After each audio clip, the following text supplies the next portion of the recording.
So I think the most challenging thing from a professional point of view is the fact that you've got to find time to have an outlet of sorts at the most seemingly time constrained point of the season where it should be all about training. It's almost a back to front thing where you have to step back and have, a little bit of joy that's not from cycling at that point of view when you're told, and rightly so in some ways, that it's your job, it's your life, but then no one lives their job 24/7, So you have to have an aspect where you're like decompressing. And that for me, like I said, is a meditation and a decompression for myself.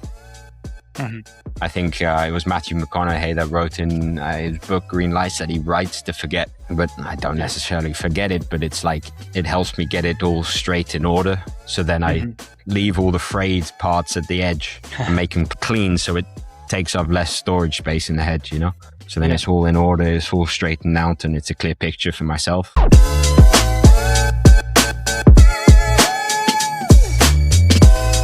Welcome to Ride to Success, the podcast that takes you on a learning journey to a productive, creative, and active life through the power of the bike. I'm your host, Pedro Couto Lopes. You can find me on LinkedIn under my own name. And in today's episode, we are diving into a story that redefines what it means to chase a dream. Our guest is Tom Portsmouth. He's more than a pro cyclist. He's a thinker, a writer, and a relentless learner who has carved a path through European racing by choosing a different route, literally and figuratively. So stick around until the end, because you'll hear about the truth about racing without a contract and the mental toll it takes on your body and your mind. You'll also learn how Tom played the game in pro cycling to create his own visibility, what burnout taught him about success, ego, and letting go. This episode is really a masterclass in adaptation. You'll hear how Tom trains his brain like a muscle, how his creative process keeps him sane, and why resilience isn't about pushing harder, but building smarter systems. Before we get into the podcast, if you enjoyed this conversation, make sure to follow Ride to Success wherever you listen to this podcast. It's the best way to let us know that you enjoy the show and for the podcast to reach other people. Now, let's continue this conversation. Welcome, Tom, to Ride to Success. It's a pleasure to have you on the podcast. Yeah, thank you very much for having me. It's it was a long time coming, but we got there. Brilliant. Yeah, exactly. So I wanted to kind of frame this conversation, with something that is all mentioned a lot, which is the life of an athlete often mimics, the ultimate school of life, in the sense that it mimics the ups and downs, the downfall, but also the successes. And so, it's never quite a straight line. And I wanted to, I think it's important to kind of put this at the beginning, because hopefully we'll contextualize the conversation we're going to have. And before we get into kind of your cycling journey, I wanted to understand a bit more about your roots. You come from Surrey in UK, and I wanted to understand if sport was always part of your life growing up, and when did cycling came to be in kind of your upbringing? Yeah, it's a great way to frame the conversation. First of all, I think it's one of those sports that really allows on such a high performing pressure level, all those lessons come at twice the rate that you might get in a regular life situation. So it's probably more, it's clearer to see when those distinctions come across. So it's a nice way to frame the conversation first off. And then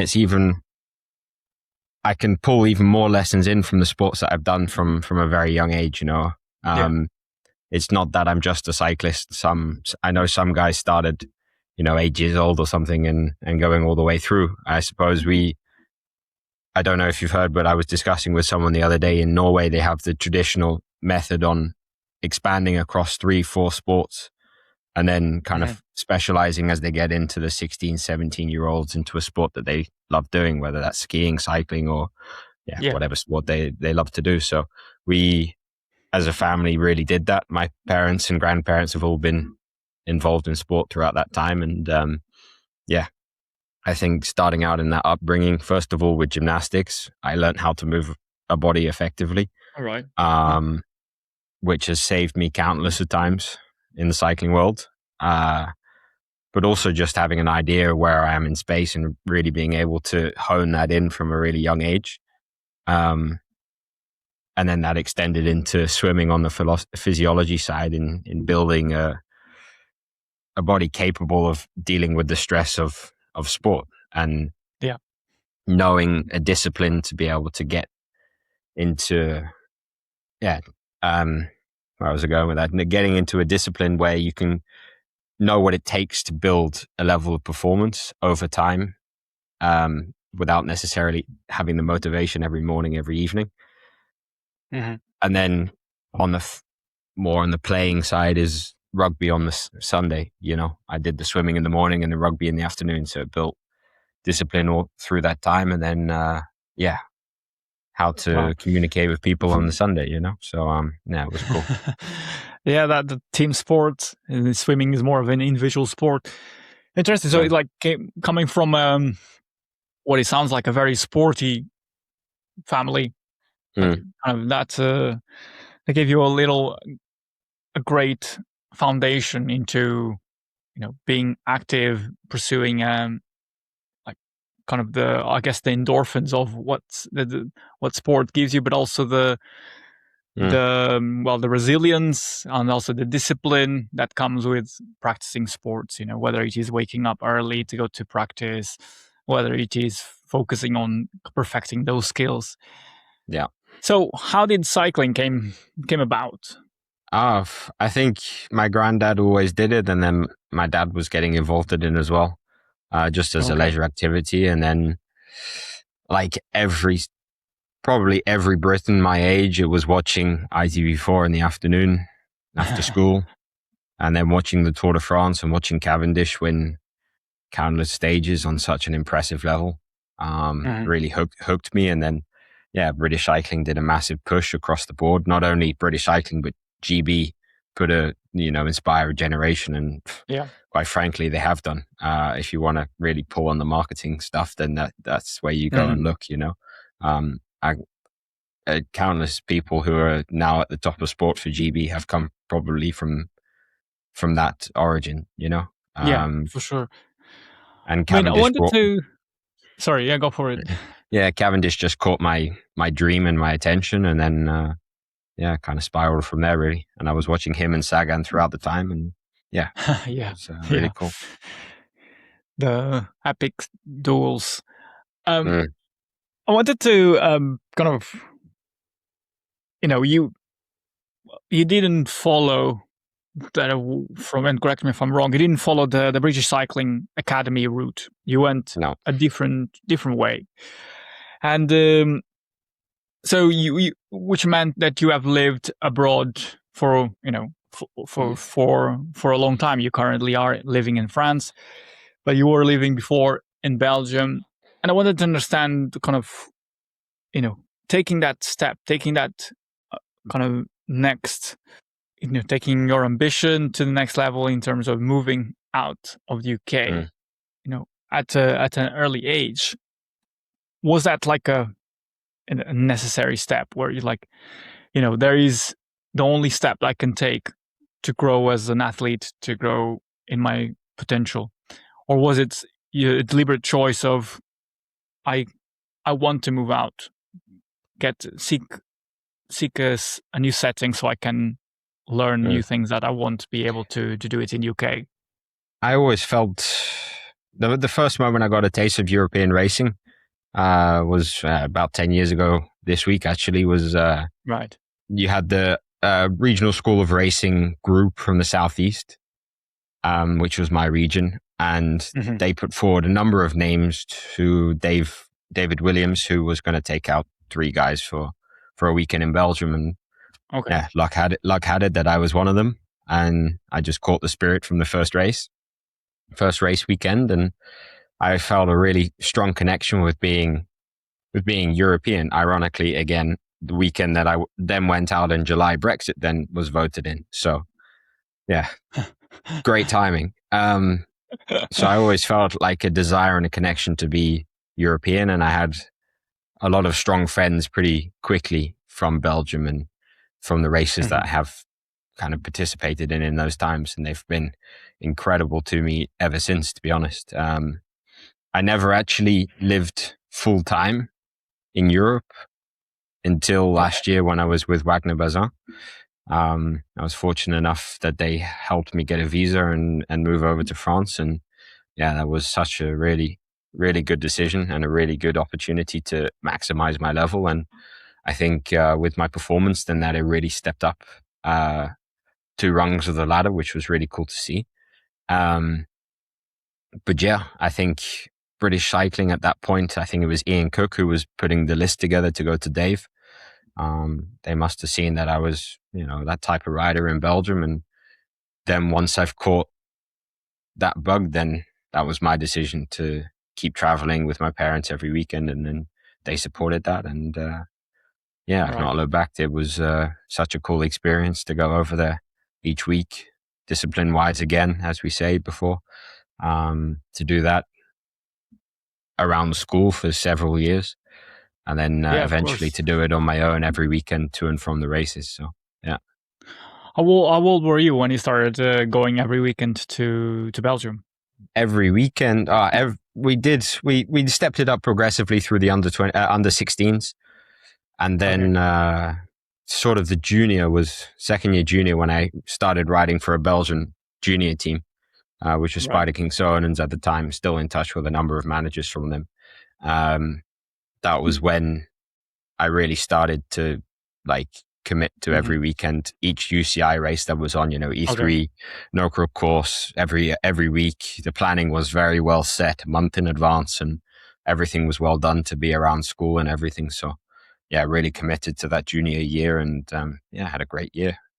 So, I mean, you have, another kind of creative outlet, which is writing. And you mentioned in the past that writing is for you another form of meditation. And kind of, I wanted to understand, how the writing is used as a vehicle to express yourself, on top of cycling, on top of racing.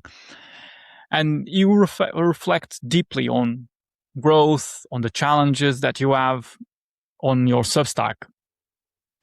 And I wanted to understand, when, a lot of people, including myself, we don't have a lot of knowledge about the intricacies of professional racing, what it means to be a professional athlete and having to be constantly moving around with a suitcase and ready to perform when in every weekend or whenever the races are. But what do you think is the kind of the most kind of misunderstood thing from a public perspective that an athlete has to go through, from your experience? I think that goes back to the first question on why I write. Is it's an outlet to not think or to think about. I obviously write about cycling, but there's other private movies or whatever that I go and write about. Just have as a mental stimulation to think of something in an alternate way, rather than always being in the same mental headspace about this or that piece of data, that race, how did that go, all of that sort of thing. So I think the most challenging thing from a professional point of view is the fact that you've got to find time to have an outlet of sorts at the most seemingly time constraint point of the season, where it should be all about training. It's almost a back to front thing where you have to step back and have a little bit of joy that's not from cycling at that point of view, when you're told, and rightly so in some ways, that it's your job, it's your life, but then no one lives their job 24/7. you know? Yeah. So you have to have an aspect where you're like decompressing. And that for me, like I said, is a meditation and a decompression for myself. Mm-hmm. I think it was Matthew McConaughey that wrote in his book Green Lights that he writes to forget, but I don't necessarily forget it, but it's like it helps me get it all straight in order. So then I leave all the frayed parts at the edge and make them clean so it takes up less storage space in the head, you know? So then it's all in order, it's all straightened out, and it's a clear picture for myself. And that's the meditation part. But then also the mental exercise on rearranging and puzzling that race, that performance, that life aspect in a certain direction. Yeah. It's an interesting point because, sometimes I think when you think of professional athletes, you can have the professional athletes that kind of, focus 100% on, let's, in the case of cycling, they focus on racing, and that is and that kind of professional racing becomes for them very black and white. This is what I do. I don't care anything about anything else.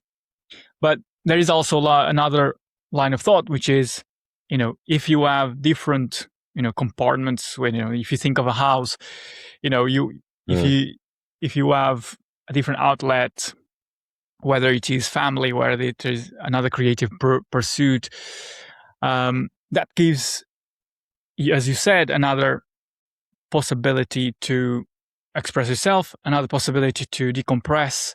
And I think it gives as well a bit of resilience, because you're not, if for the instance, in cycling, you end up losing more times than you end up winning a race.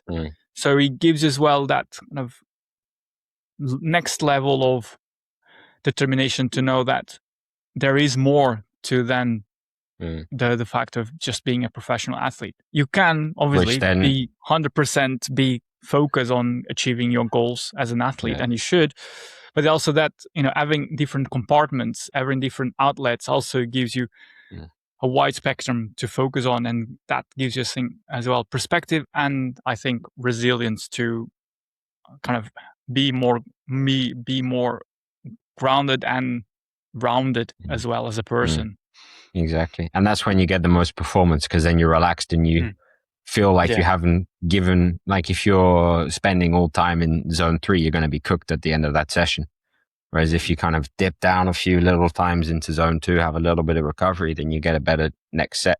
You get a better overall session. It's kind of like that. Yeah. I mean, actually touching on the aspect of writing and combining it with racing, you've written about how racing without a contract and trying to earn visibility. And, one of the things that, at your level, what does this do to your mindset? Because, you are pursuing a career as a professional athlete, but still, at whatever point in time, that contract or is not there, or you're fighting for a renewal. And, that I can imagine it puts a huge strain on, your emotional resilience. So what does that do to your mindset?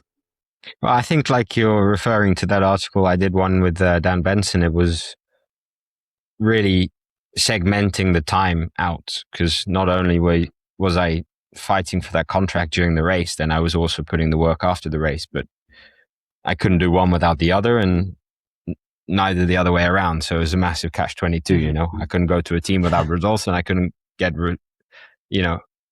I'd almost be chasing results after communicating with the team. So it's like trying to put, a portfolio together in one direction as the other at the same time. So it takes a lot of mental load, but then that's where the meditation stuff came into it, and just working with Scott Fry at the time was just, building that mental resilience through some brain training and incorporating mental resilience and meditation throughout that time to get a clear picture of where I was right now and where I wanted to go in terms of how I wanted to perform at the race and how I wanted it to come across to a team. I think I did pretty good job as an individual agent, let's say. Yeah. It's really hard in a world of 15-year-olds with an agent at the time, being signed up to these teams pretty young.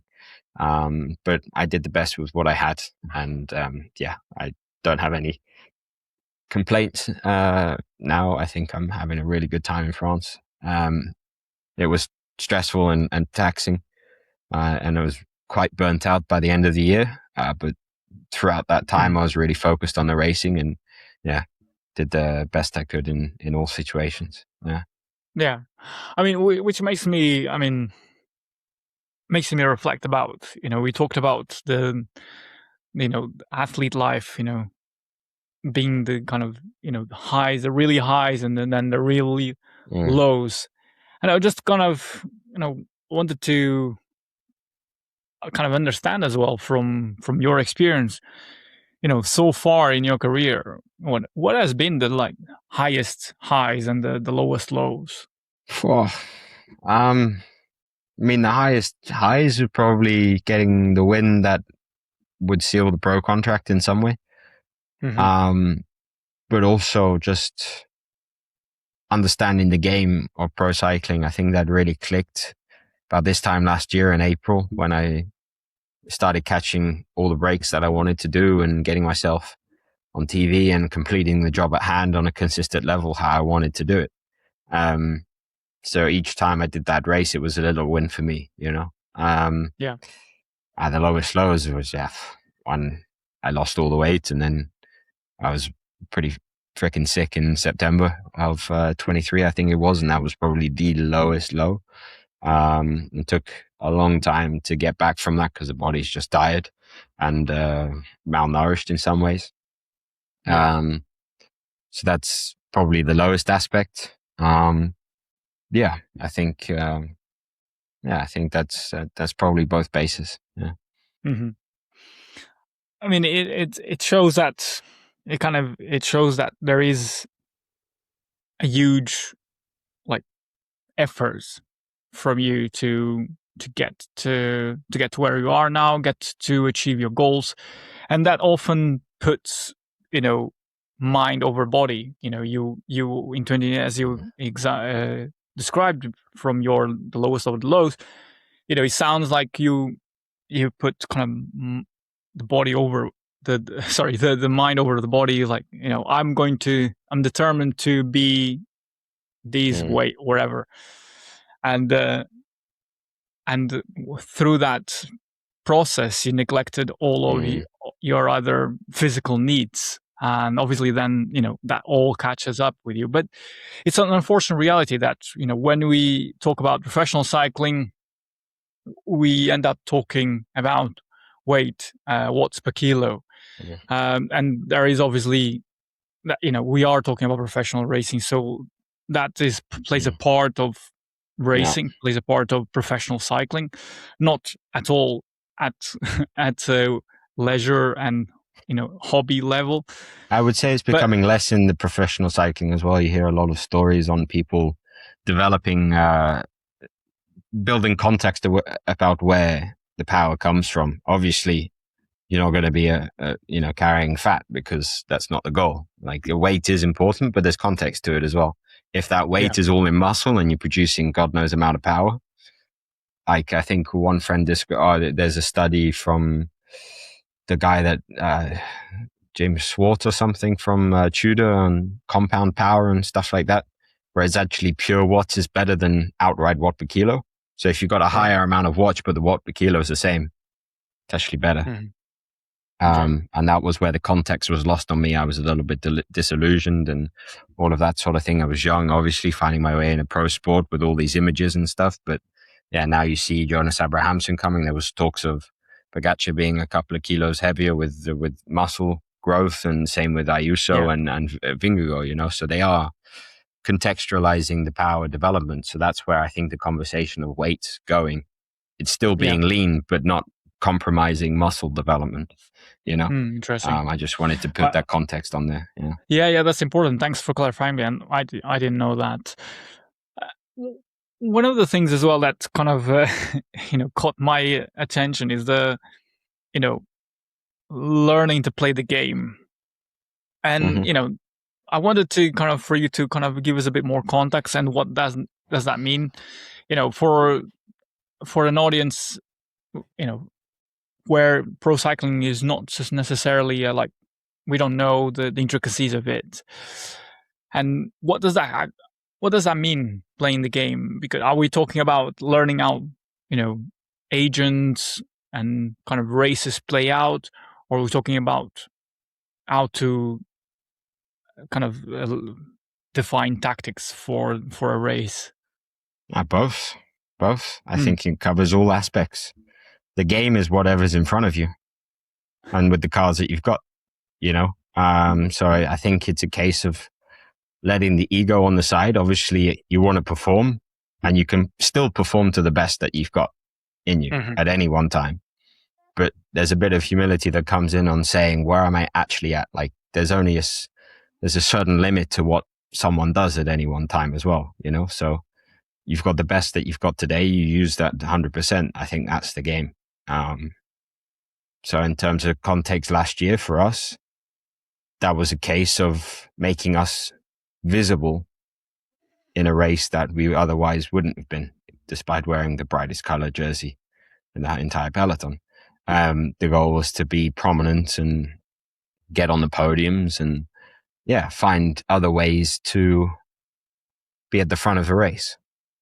It's no lie that we were a slightly disconnected team in terms of how we raced in a peloton. That's visible. We're wearing a green jersey. Everyone can see everyone's dotted around the different angles of the pro peloton because we're in the melee at the back, or we're trying to move up, but there wasn't a cohesive unit of 2 or 3 guys to be able to do that. I say that now because it was a reality at the time. You could see it on the TV. So how do we play the game?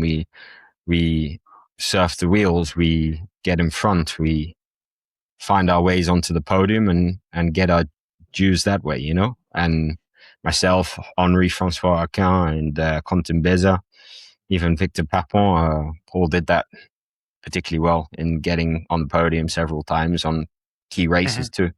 Henri was on, I think, in the KOM point system on Liège-Bastogne-Liège last year. Right. Same too for the home race of Tour de Wallonie. He won the sprint and King of the Mountains jersey. We did the same at Tour de Deux, which was, the home race for Wagner. So, in some aspects, we played the game to still deliver a level of performance for the sponsors when the time is right.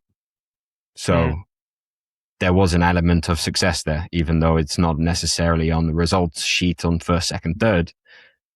The race offers an opportunity to win a classifications jersey. So that in itself was a win, to be able to do that and to perform and to take that chance, So there's it seems to be like an element of understanding where are the strengths of the team, and kind of playing to those strengths, not looking around and trying to compare yourselves to others that have better resources, but trying to understand where you can make the most difference. And that's a huge learning lesson, I think, when you apply to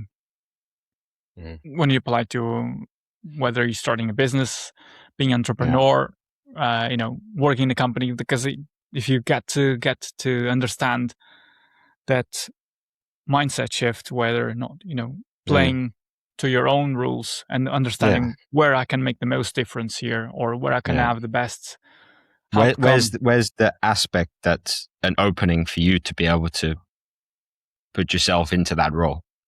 What's missing in that business position? What's missing in that life situation to say, I've got this skill, that's the game. How do I fit into that game? How do I overcome the challenge that's right in front of me and insert myself into that role? Last year, I had to adapt because my body is not the type to be in a singular zone for 4 hours. I had to adapt to that. It was hard work. I adapted to it and I did the performance. I got on the podium 4 times and I think third on the KOM jersey classification at Dunkirk, and that was really good performance. And the same goes this year. I'm going to have to adapt again on the French elite amateur scene. It's no less professional than the pros, because here you've got, due to the fact that last year was so incredibly difficult for everyone, there's a number of pros that are capable of being professional that unfortunately didn't have a place despite the work that they did.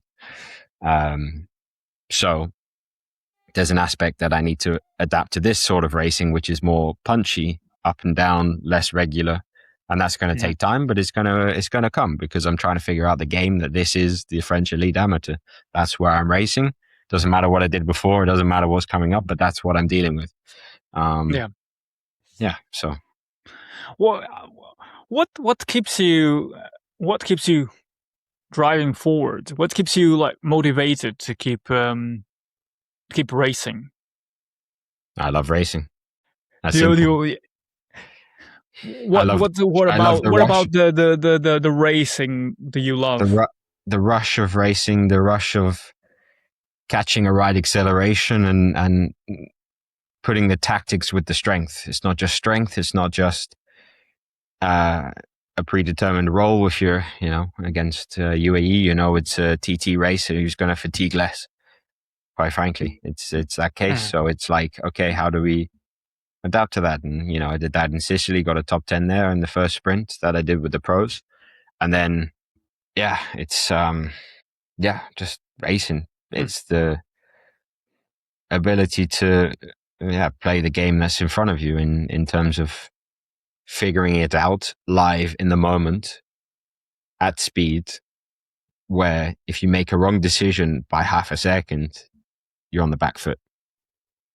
The same with my breakaways last year. That was my game. I wanted to figure out, how the hell do I catch a breakaway at the elite professional level? How do I catch a breakaway? It seemed impossible for so long. And then one day I just made a quick decision. It stuck. And then I knew what to look for. And then I caught 5 of the 7 .pro breakaways that I had the opportunity of getting into last year. So, I mean, it's kind of, it sounds very much like that kind of chasing that racing feeling of kind of the moment where you just are able to match your ability with a great outcome, and like that seems to spark something in you.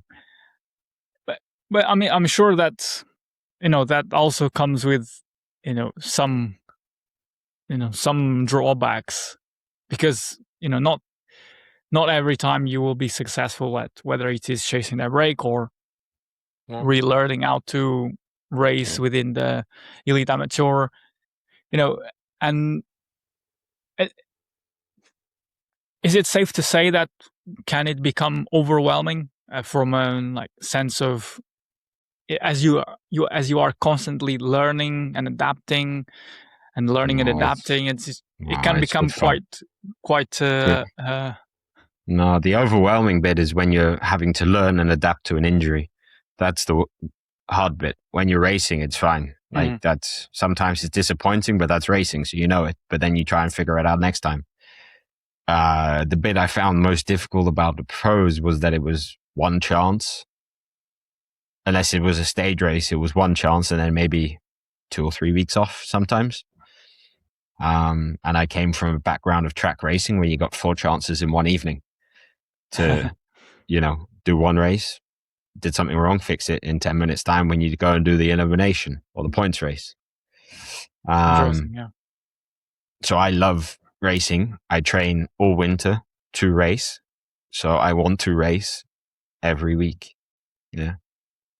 Yeah. So it's a nice chance to overcome that, It's never overwhelming, because it's never a long time to fix what you've done or enjoy what you've done. You take it in the moment, and you get another shot next weekend, even if it was a good race or a bad race. If it's a good race, I can do that again. If it's a bad race, we'll go and fix something. But if you're left 2 or 3 weeks, then it's overwhelming. It's like, can't fix it for nearly a month.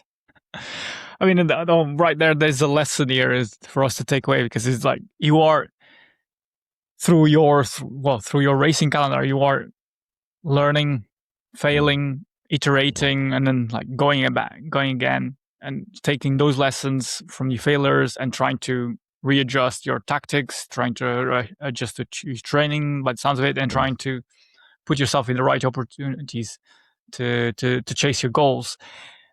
I mean, and that is something that, whether it is going on a day-to-day basis about your life, whether it's pursuing to get better at the work you do, I think that's very valid. And accepting that there will be failures, but knowing that you can learn from them, and you don't have to be sitting still. It's got to be a challenge, because then you don't want to move forward if it's not challenging in the right aspect. Yeah. Yes. Yeah. There's a challenge, and there's a little threshold period where it's like, it's a nice challenge, and I hope that anyone who does a job gets to have at least a passion that's within that spectrum. Yeah. One of the things that I wanted to kind of understand, and I'm also curious about, is that you've raced in different countries, and with those countries, whether it is France, Belgium, UK, they have their own cultures, and you now are based in France, and just curious to understand a bit more about the culture and how that reflects in your approach to life, your approach to racing bikes, and your outlook for the future. How does that impact your life? So, I mean, like I said, I always felt a connection with European. There's a nice communication they have. There's a nice atmosphere that they have. There's a nice welcoming atmosphere, which kind of allows the rest of life to be calm. So like I felt really at ease last year, even though I was in the middle of nowhere, Yeah. It could have been that's overwhelming. The thing. You have to, you chose to move away from the UK to focus on your racing, but there must have been a draw, I would move away from the UK even if I wasn't racing. My future I see is in Europe. Okay. So what brings you to the, in this case, France? What brings you to, what is special about the culture, the way of life, that I've come makes to you feel appreciate comfortable? Their architecture, the way they hold themselves, the way that the cities are kind of designed and built. It's very outdoorsy. It's very people-centered. It's very active. Now, there's no cars in the town center. It's freaking hard to drive anyway. So you go and ride your bike, or you go and walk in. It's quicker. And it's just warmer. I don't know. It's there's something about it. It's the same with Belgium. It's the same with France. Not to mention the fact that visas a little bit easier to get in France and Belgium, let's say. But yeah, I think it just feels right. I can't really describe it. It just feels right for me. So when it feels right, you don't necessarily need to explain it. It just happens, clicks. Yeah. You're inspired every day. You look up.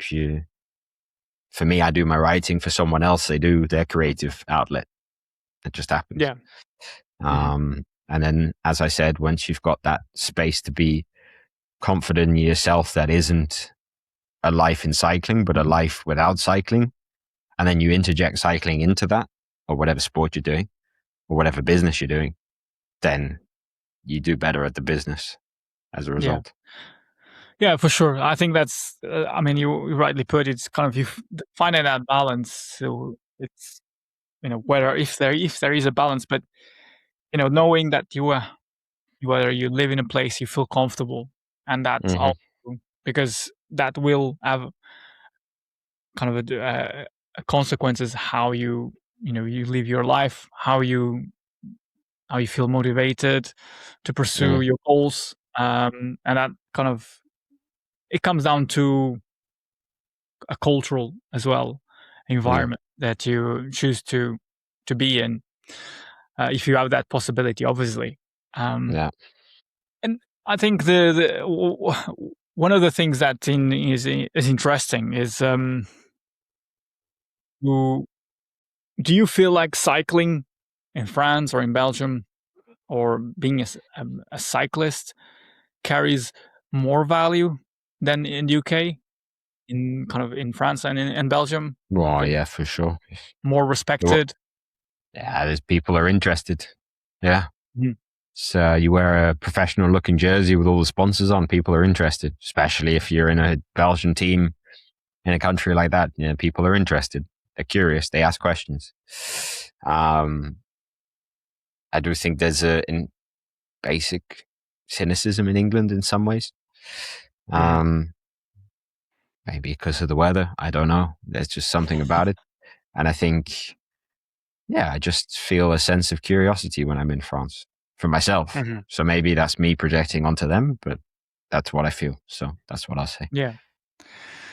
And and I think I think that's important. Just, you have, feeling accepted goes a long way to feeling comfortable Mm, in a place, feeling comfortable in a professional or leisure setting. mm, And so it goes a long way to making you be the best version of yourself. That's for sure. And one of the things that captured me with the writing, on your Substack, is that how transparent it is. mm, mm, Sometimes you reveal the nitty gritty of what life is as as a professional athlete, mm, which is not always glamorous and far from the truth. So a lot of athletes now are coming to understand that it's important to connect with their fans in a more authentic way, whether it mm, is through being more direct, whether it is being more transparent in how they communicate, rather than without rather than not communicating at all. And one of the things that comes with the territory is that sometimes being too transparent can also have negative effects. And I wanted to just kind of understand if there is any consequences that came, for instance, while you're chasing a new contract, being too mm. transparent in how you write, how you come across in social media, has kind of then reflected on you negatively, or I wouldn't, are you I wouldn't aware know. of that? I wouldn't know Good. about it. It's what I do. What? I think, well, yeah, I don't know. You Yeah. get from me what you I mean, get. I don't know if I have much to say about that. You can never know if it's had an effect or not. no, yeah. I mean, obviously, it's your voice. It's who you are. Mm, The question is from a curiosity standpoint, where mm, understanding if there was any type of feedback, because is not good when you're trying to constantly compare yourself to others. mm, And it's important that you're true to yourself. It's important that you want to communicate what you think is important to you, because it mm, enables you to value your own worth, enables you to as well be more mindful of what you want to communicate and live by your own rules ultimately. And that's mm, quite an important understanding, because yeah, stops you from like having to be living your life through other people's rules. And and that sets you apart, obviously. So that's how I was trying to understand if there was any mm. kind of Yeah. feedback coming your way. I've only ever had positive feedback from the people that have read my writing. Thankfully, I write for myself. If people don't like it, then Mhm. don't read it, or read it and then decide that you don't like it, and that's okay with me. But Yeah. I write for myself, like I say, for a meditation standpoint and to clear up my own thoughts and feelings. So, yeah, obviously, Mhm. yeah, there's some stories of a shit race or some tactics of a teammate, let's say hypothetically, that didn't go the way that I wanted to, I'm not going to degrade them, and that would look badly on me. No, I'd say the honest truth of what I saw in that moment. It's on the positive, on the most positive aspect that I can take from it, because then it trains me as well, like I say, in a meditation point of view, to look at the positive aspects of what went well and kind of address the negatives quickly, but not let them linger. Yeah. And by letting them linger and complain, then that would have a essence of being overly transparent in a negative way. I think there's again, context, like we said earlier, is very key. There's no negativity to being transparent, especially when you're trying to tell your own story. It's a case of, being as honest as you can to it, and building that cohesive story over a season, a life, a year, whatever you want to say. That is for you and only for you. And if people read that and they think it's too transparent, then maybe I'm not for their team, or I'm not for their situation or business. There's 8 billion people on this earth, and a lot of people will connect, and a lot of people won't. So yeah, exactly. You try and meet the ones that I like to interact with. And if they like to interact with my writing, then I'm going to put out like what I want. And then hopefully that draws in the people that like to interact with my writing, and address and discuss with people who don't, and have that feedback and discussion. Yeah, exactly. You can't. It's not. I think, as you rightly point out, you're not trying to please everyone. And that's true for anything that any person does in their life. You can't please everyone. You need to focus on what you can. And again, do. that comes from a life in sport. I learned that lesson from the weight aspect. Yeah, I learned that. So then that gave me a lesson for not only that aspect of cycling and performance, but also life. Is like, you got to do what's good for you and makes you feel good. Exactly. And one of the things that you mentioned several times already is about the mindfulness aspect. You mentioned as well that you have been working on that aspect with a coach, I believe, and wanted to understand kind of, from you seeking out this coach to help you through your journey in your career, but also to help you to, kind of refocus. What has been the kind of the journey? Is it what was been for better understanding? What was the realization that you needed that coach, and what happened? I think afterwards? Every athlete needs a support system, be that friends, and in that moment it was searching for Scott, or in the past Paul, Tim. There's been various people for various situations that I was in. So at that moment, I was looking for a way to be less mentally fatigued from 5 hours of racing every weekend, or as often as we did. I think I only did 180 kilometers of racing each race I did. So I needed a mental backstop to say I felt slow or behind the pace in terms of mental sharpness towards the end of the event. So how do I do that to make myself feel safe and more able to deal with that scenario? So that's what I did.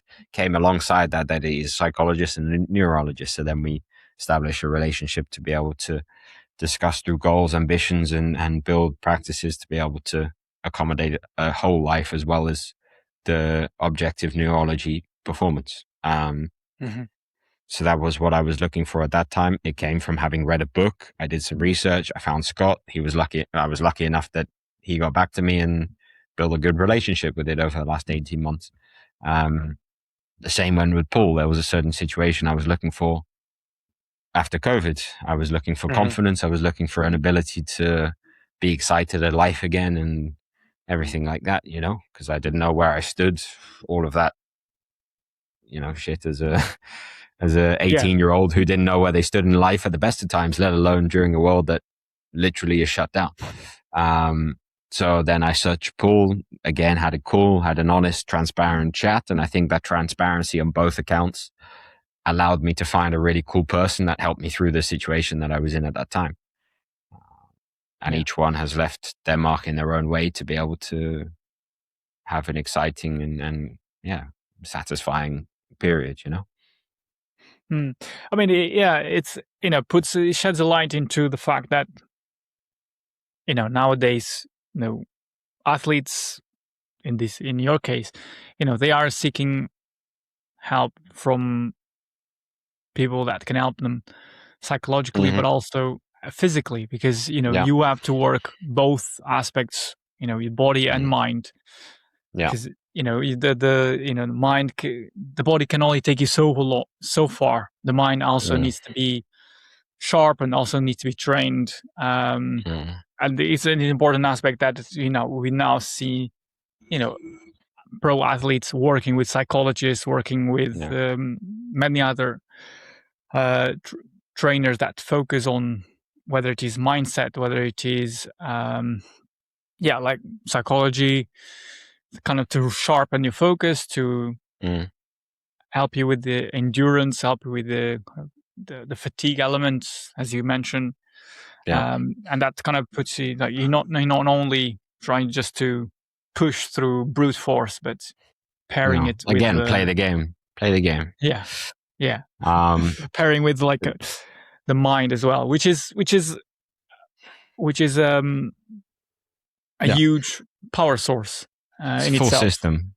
And it's a full system, I think, in terms of the mind's got to be as strong as the body, and it's trainable.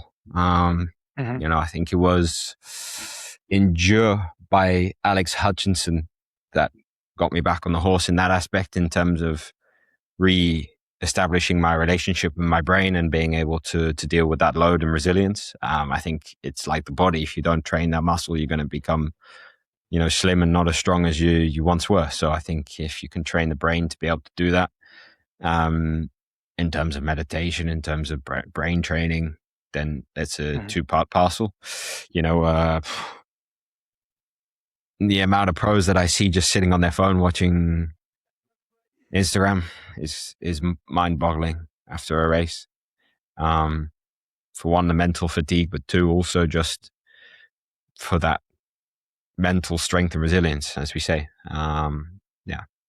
It's like the opposite of being able to develop that muscle, So, I mean, because it helps you to rewire as well your personality. When you are training your mind, he helps you to rewire, who you are on a bike, off the bike, and shift your mindset from one of surviving to one of thriving, really. I mean, just curious, on the back of this, what is your post ride or post race rituals that you use now? I've got like 4 notepads on the go. Right. So I've got a little pocket notepad. I've got an A5 notepad. I've got an A4 notepad.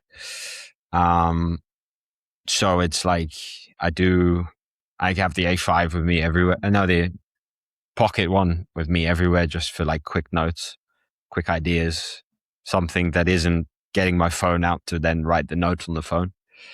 Always with a pencil. And then an A5 to jot down the notes after the race, after the stage. The first thing I do, though, is talk. I talk with the teammates, talk with the manager as best as I can do, to discuss the race situation. I think that debrief is super important. It's something that I lacked for a number of years there. Not a number of years, 2 years. And we didn't have any distinct debrief after a race at all. And I think that's super important to get, again, your story straight on how you thought you performed, how I thought I performed, but then also communicate how you thought others performed. And if that doesn't quite align, then you have a discussion to say, understand the other point of view, because you've got 180 guys in the peloton. You see something so small, you make an assumption because you have to. That's the game. You make an assumption, you go with that decision. And then afterwards you make the story straight, and then you realize that small assumption maybe wasn't the whole picture.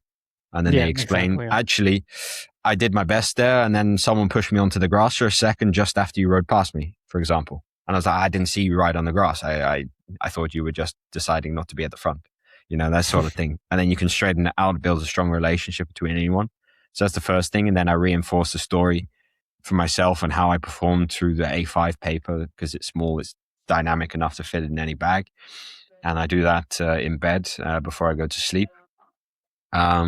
Sometimes I've been reading before I go to sleep. Now, though, I'm more dreaming, more listen to music. Yeah, I tried a number of years just to numb the brain a little bit through reading, through distracting myself there. Which in itself is good. It's really cool to read before bed, but when you're trying to build a vision for the next day's race, then yeah, sometimes it's good to get the mind going a little bit, but then coming back to where you are right now to settle down before bed, because that's also the important thing, is quieting the brain before you go to sleep. Yeah. So get rid of all the rubbish, get rid of all the phrase, so it's a nice clean box and you can put it away in the drawer when you go to sleep. So yeah. So, I mean, I wanted to ask a question. I think hopefully gives a bit of the big picture stuff from your perspective, and is actually a question that I ask of all my guests. What does success mean to you personally? I think it's having a smile on your face at the end of the day. I think it's having those around you that are important to you smile as well. Whenever you speak to them, when you go and give them a call and then they appreciate they've been on your mind or something like that, it's two ways. But then I think that's an important success, to put everything in context and give your best, for each day that you've got. And yeah. I mean, that's in itself, it's, it sounds, it might sound quite simplistic, having a smile on your face, doing the best you can, but there is a very kind of deep and meaningful layer to that. I mean, it's taken a lot to get there. It's taken through chasing outcomes, realizing outcomes isn't necessarily the thing that gets you satisfied. It's a bonus. And you're always chasing the bonus because that gives the context of where you are right now. But where you are right now is hopefully being happy and satisfied with what you've just done. Yeah. Regardless of what's happened. So it is weird in terms of how it's looked at and how it's perceived. But I think that's a skill in letting go of the ego to say it is the outcome and that's all that's important. It is, because that's the ultimate game of the sport, is to make money, to be visible, to get the sponsors on the TV and addressed, like I did last year. Michael Hutchinson just went off one on Balois Belgium tour, I think it was. He just started talking 20 minutes about Wagner and charcuterie. So I did my job. That's a game. So it's outcome focused. I need to catch the breakaway. Cool. But it's almost like I get to catch the breakaway by doing everything that I've just done in terms of pre-race routine, post-race routine, to get to that point, to be like, that's how I called the breakaway. And then you sit there quietly with a smile on before you go to sleep, Yeah. Brilliant. So I wanted to now, bring to kind of a close this conversation with the tradition that I started on the podcast, where every guest leaves a question to my next guest, not knowing who they are. So the question that was left for you is the following: have your life experience informed your cycling in any noticeable way, whether positive or negative? Yes, absolutely. Yes, there's one guy who unfortunately died before his time, and that has really influenced how he held himself and how he influenced those around him in such a positive light. I think that's such a strong memory and influence for myself to hold on what's really important. That's the connection between people, especially in a world of disconnect. The ironic disconnect on the fact that we're more connected, but like more disconnected. Exactly, yeah. So I think in terms of how Andreas, impacted me as a person, has also influenced how I interact on a bike. I'm always talking with everyone around a race, sometimes in a race, choosing the right moment in a race. But in the race, I'm a racer, and afterwards I'll have a chill chat with whoever I've raced aggressively against. In some cases, it's never within bad spirit, but it's always, carrying people along and saying, "Well, that was a tough fight, mate. You put me in the grass there, and it's a bit sketchy, but like all that sort of thing. You put a smile on it and a good way of being, and then you get a really nice connection with your competitors, and if you see them every race, every weekend, then you build a really strong bond there. And that's what I've done with a number of friends in Belgium. That's what I'm doing here in France now. And that, it gives me a nice warmth. Yeah. It carries you forwards, rather than just limiting yourself, it seems like you are making connections. You are not allowing competition to take over kind of, the possibility of connecting with other people, of you overshadowing your personality, but being as we mentioned in the past, being one way of how you express yourself through competition, through the seeking that rush of racing, but not letting it over compromise, if you will, what matters the most, perhaps, which is the human connection, having the possibility to share a honest exchange with other teammates or with competitors and beyond, obviously. Because that's what neither takes away from the together. other. Neither takes away from the other. You think one might take away from the other by having other interests outside of the sport, but then that's the same with people. If it might be that you're being kind to someone before a race. It doesn't mean you're going to race any less aggressively in terms of tactics. Maybe you're not going to put them in a pole because, that'd be just awful, but like, you're not going to let them through a gap either. It's like, it's a diplomacy and a discussion racing. Yeah. And I think when you're in that atmosphere and that arena, then okay, it's all free, but like there's a respect. There's a respect that we're opponents. We're both playing a game. Let's go and make this game really cool. Brilliant. So, Tom, now is your time to leave a question to my next guest. What question would you like to leave to them? Whoa, yay.